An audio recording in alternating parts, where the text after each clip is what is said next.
On Sunday mornings, we're doing a series called 10 Reasons to Believe.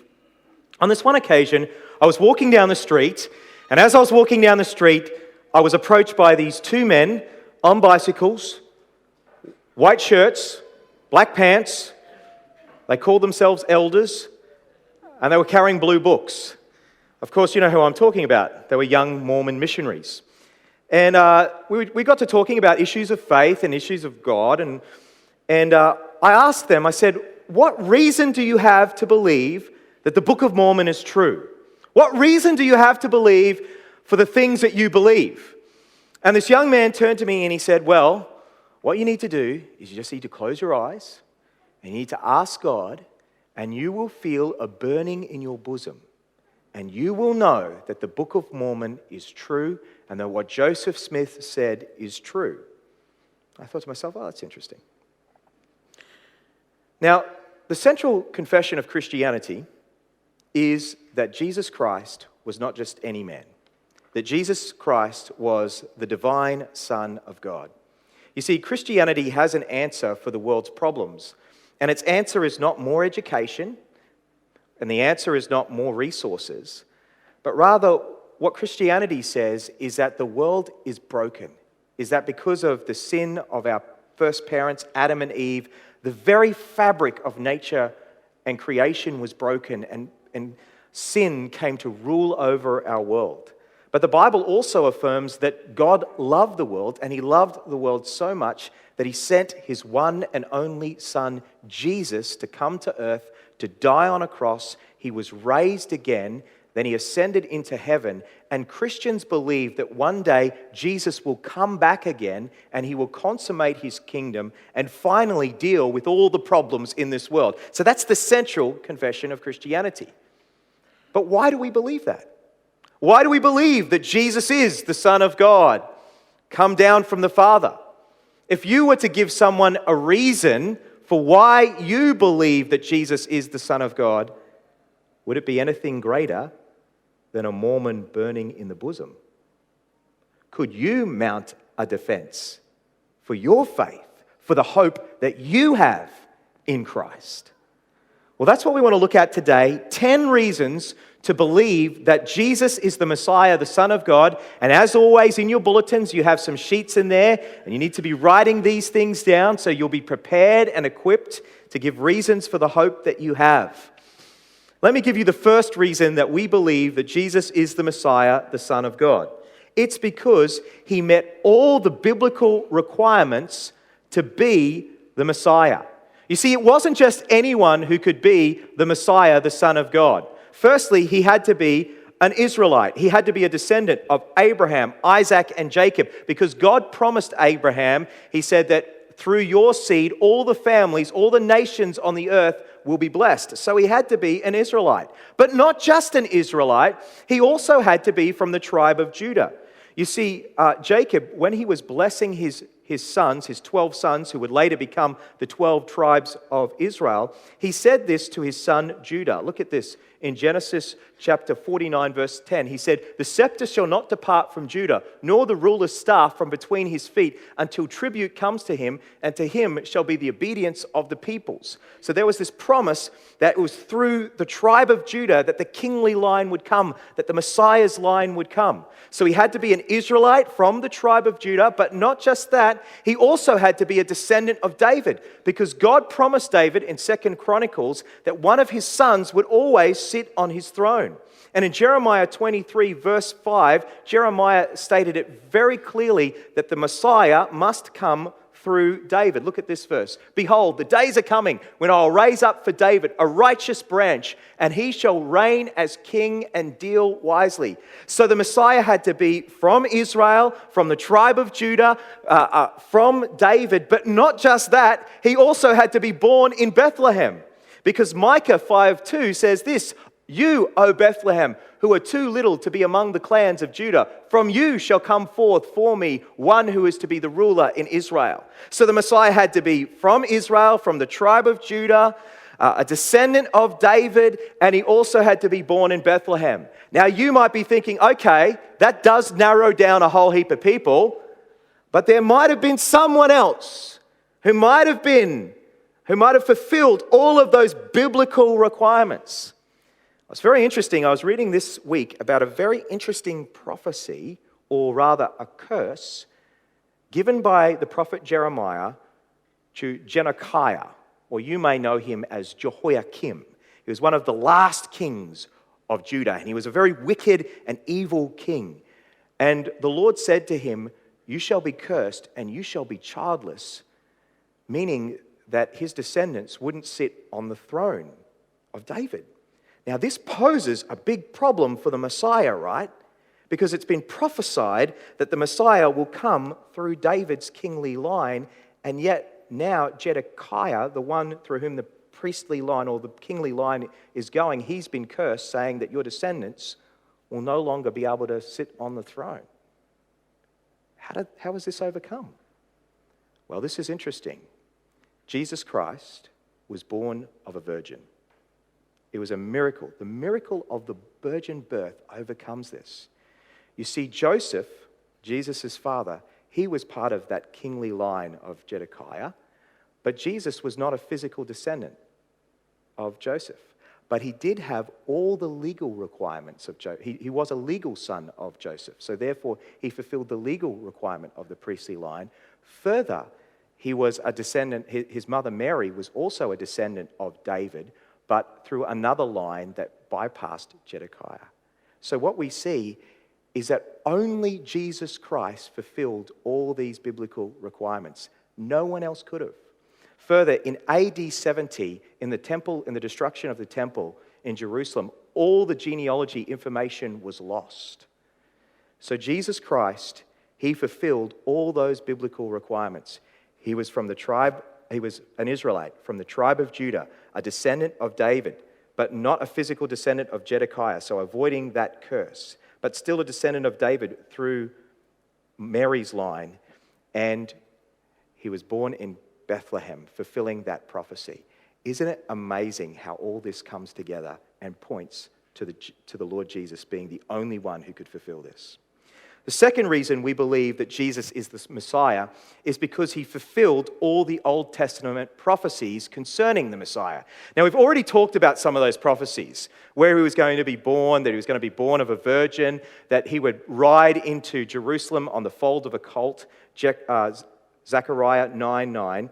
But as I said last week, probably the prophecy that convinced me most about Jesus and the fact that he is the divine Son of God is the prediction that Isaiah made in Isaiah 53 concerning how he would die. And I said last week, if you're a skeptic, go away and read Isaiah 53. Who went away and read Isaiah 53 this week? One person. Fantastic. Great. Well, because the rest of you didn't, I thought I'd just go through Isaiah 53 and give you 20 ways that point to Jesus that point to him, the way that he fulfilled this prophecy on the cross. So this is prophesied in Isaiah 53 concerning how Jesus would die, and he fulfilled these 20 ways. Firstly, in Isaiah 53, it said that the Messiah would be despised and rejected by men. Secondly, it said he would experience grief and sorrow. Thirdly, it said he would take away the sorrows of men. Fourthly, it said he would be stricken and afflicted by men. Fifthly, it said he would be smitten by God. Sixth, it says he would be wounded and tortured. Seventh, it says through his suffering he would bear the punishment that sinners deserve. Eighth, it says he would be silent before his accusers. Ninth, it says he would be arrested and taken away by force. 10th, it says after being tortured he would be put to death. 11th, it says his grave would be assigned with the wicked men.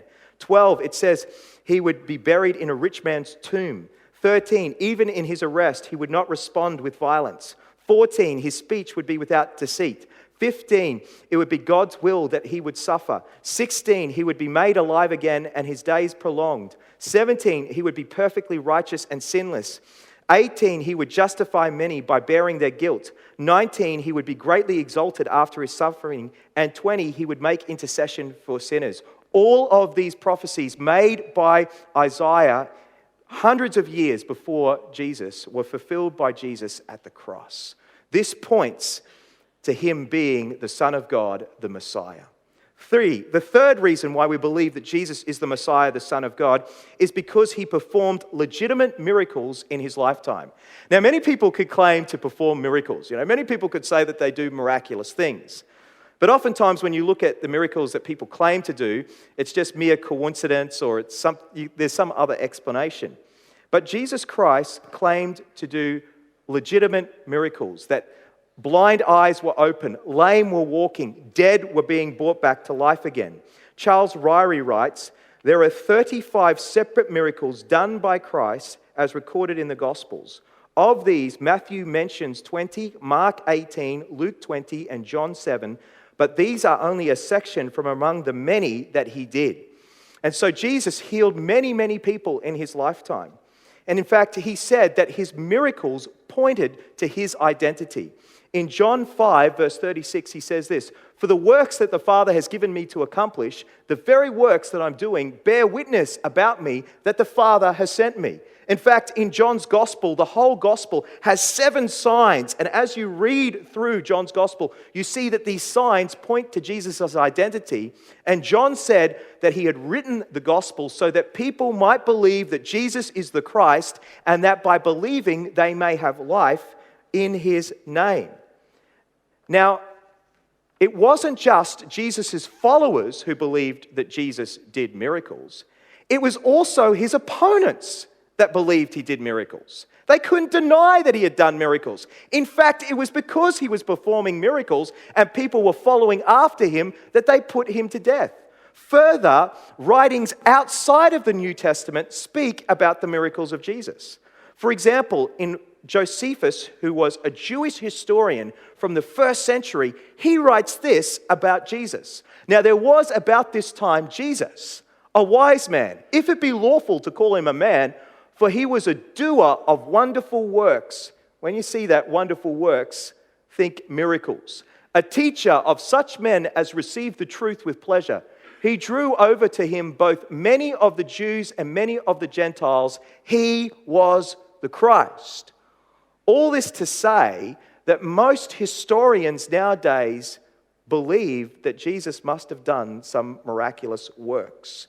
There is no doubt that he had miraculous power.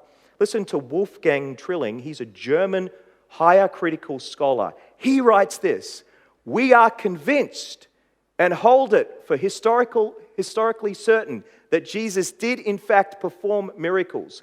The miracle reports occupy so much space in the Gospels that it is impossible that all could have been subsequently invented or transferred to Jesus." You see, the testimony of history points to Jesus doing miracles, showing that he was the divine Son of God. Fourth reason why we believe that Jesus is the Son of God and the Messiah is because he claimed to be the divine Son of God. See, many people in our world are willing to take Jesus maybe as a prophet or as a good teacher, but Jesus won't let you do that. You see, that's not what Jesus claimed. Jesus made a far greater claim than that. He claimed to be divine. For example, in John 8:58, he said this to the Pharisees. He said, "Truly, truly, I say to you, before Abraham was, I am." He was claiming pre-existence. Now all the Jews knew what he was saying. They knew that he was claiming divinity, and that's why they picked up rocks to stone him. You see, C.S. Lewis had it right when it comes to Jesus. C.S. Lewis, the famous writer who wrote the Chronicles of Narnia. Have you heard of the Chronicles of Narnia before? Who here has heard of the Chronicles of Narnia? Yeah, great. C.S. Lewis was one of the great Christian apologists of last century, and he wrote this about Jesus. You have a trilemma when you come to Jesus. He's either a liar, a lunatic, or he's Lord. He's either a liar, and this is the greatest hoax ever pulled in the history of the world, or he's a lunatic, he's a complete madman, or he's Lord. He's who he said he was. But make up your mind. You can't just treat him as a good moral teacher or as a prophet from God. He won't give you that luxury. He's either a lunatic, a liar, or he's Lord. Fifthly, the fifth reason why we believe that Jesus is the Messiah, the Son of God, is because of the testimony of his family and friends. Now, your family and friends, typically, they are the ones who know you best. Now, if I was to stand before you today and claim that in the recent Olympic Games, I was there and I beat Usain Bolt in the 100-meter dash and got the gold medal, would you believe me? No, I don't think you would. And if you were to ask my wife or my children, they would tell you that that isn't true.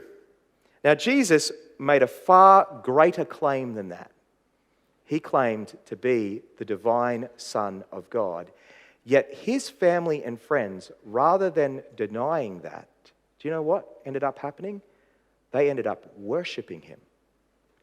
Some of them ended up dying for their belief in him. We just know that wouldn't be the case. If my brother said that he was the divine Son of God, man, you don't know my brother, but I do. Sixth reason why we believe that Jesus is the Messiah, the Son of God, because of the church that he promised to build. The church of Jesus Christ is an amazing historical phenomenon. It started with a guy who was born in a manger and with 12 uneducated fishermen. And yet now it's the largest religious institution on the earth. There's billions of people in the church. As I said before, this is either true or it's the greatest hoax of history. Reason 7, we believe that Jesus is the divine Son of God, is because he stands alone in his impact on human history. The whole of human history has been affected by Jesus Christ. I mean, our time is judged by BC, before Christ, AD, in the year of our Lord, after Christ. There have been more books written about Jesus, more songs sung about Jesus. There's been more lectures given about Jesus than any other figure in human history. Someone has written, 19 centuries have come and gone, and today he is the central figure of the human race. All the armies that have ever marched, all the navies that have ever sailed, all the parliaments that have ever sat, all the kings that have ever reigned put together have not affected the life of man on this earth as much as that one solitary life. How do you explain the impact of Jesus Christ if he wasn't the divine Son of God? Even the other major religions, they give homage to Jesus. They don't have the truth about his identity, but they give homage to him. All the human race has this special place for Jesus. Eighth reason why we believe that Jesus is the Messiah, the Son of God, is because of his sinless life. Now, Jesus, his followers, when you read their accounts of who Jesus is, you find them talking about Jesus, saying that there was no deceit found on his lips. You find them saying things like, he was tempted in all ways like us, but without sin. And in the Old Testament, we find the Old Testament talking about God, saying that God is holy, that God is righteous, that there is none like God. And so you would expect, if Jesus was the Son of God, that he would be sinless as well. Now, a couple of years ago, just to keep my mind fresh on who Jesus is, and I suggest you do this as well, I took some time out just to read through one of the gospel accounts, just all in one sitting, to just get myself reacquainted with the character of Jesus. And as I read through the gospel account, I was just absolutely floored again at the character of Jesus. Here's someone who's sinless, and yet he's the most humble person that you'll ever meet. Here's someone who has compassion on people who you wouldn't think he should have compassion on. Here's someone who is not insecure and will speak the truth when he needs to speak the truth. You know, he's just such an amazing character. And I wonder, could Mark, could Peter, could Matthew, could these people who are just fishermen make up such an amazing literary character? I doubt it's possible. I think the most possible explanation is that Jesus was the sinless Son of God. And as John says, we beheld his glory, the glory of the one and only from the Father. I think that's more possible. Reason 9 Reason 9 that we believe that Jesus is the Messiah, the Son of God, is because he rose up from the grave. Now, this is probably the central reason why we believe that Jesus is the Son of God, the Messiah. You see, as I've been saying all along and will continue to say to you, the Christian faith is not just built on private revelations, but it's built on God's works in history, on a God who acts in the history of men. The Old Testament is built on God's work through the people of Israel, delivering them out of the land of bondage, out of Egypt. And the New Testament is built upon Jesus and his work in history in dying and rising again. So if Jesus truly did rise from the dead, then what he claimed is true. So the central thing that you need to look at is, did Jesus rise from the dead? And fortunately for us, next week, Pastor Les is going to be dealing with that, and he's going to be giving you 10 reasons to believe in the resurrection of Jesus. So far, what we've looked at in our 10 reasons is we've seen that we believe that Jesus is the Messiah, the Son of God, because he met all the biblical requirements to be the Messiah. Secondly, we believe that he is the Messiah, the Son of God, because he fulfilled all the Old Testament prophecies. Thirdly, we believe that he is the Son of God, the Messiah, because he performed legitimate miracles in his lifetime. Fourthly, we believe that he is the Son of God because he claimed to be the Son of God. He's either a liar, he's either a lunatic, or he's Lord. Fifthly, we believe that he is the Son of God because of the testimony of his family and friends. They bowed down and worship him. Sixth, we believe that he is the Messiah, the Son of God, because of the church he promised to build. Seventh, because he stands alone in his impact on human history. Eighth, because of his sinful life. 9, because he rose from the grave. And here's the 10th reason that we believe that Jesus is the Messiah, the Son of God. And that's because if you're a Christian, you've personally come to know him through the gospel. The reason that we believe that Jesus is the Son of God is because there was a day when he came to us and we heard the testimony of the apostles and prophets about the God who works in history. And the God who works in history worked in your heart, revealing the truth to you, opening your heart to believe and to trust in him. And you came to know God personally through Jesus Christ. So, there are 10 reasons to believe that Jesus is the Messiah, the Son of God. Why do you, as a Christian, need reasons? To share your faith. That's one reason. Is you want to be able to communicate your faith to other people, don't you? To your children, to other people around you. You'll need reasons to dialogue with them. But here's another very important reason. Is the Bible talks about the armor of God in Ephesians 6, and one of the pieces of the armor of God is the helmet of salvation.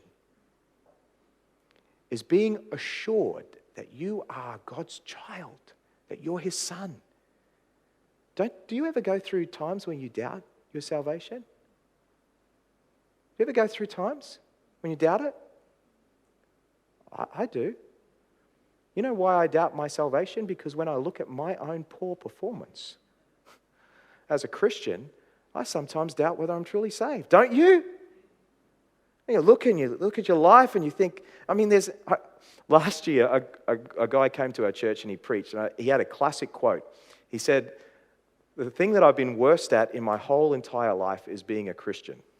That's the thing I've stuffed up the most, is being a Christian. And I think you could affirm that the thing I've been worst at is being a Christian, being a follower of Jesus. So if my assurance of my salvation rested on my performance, then I'm done. But fortunately, it doesn't rest upon my performance. It rests on Christ and his work.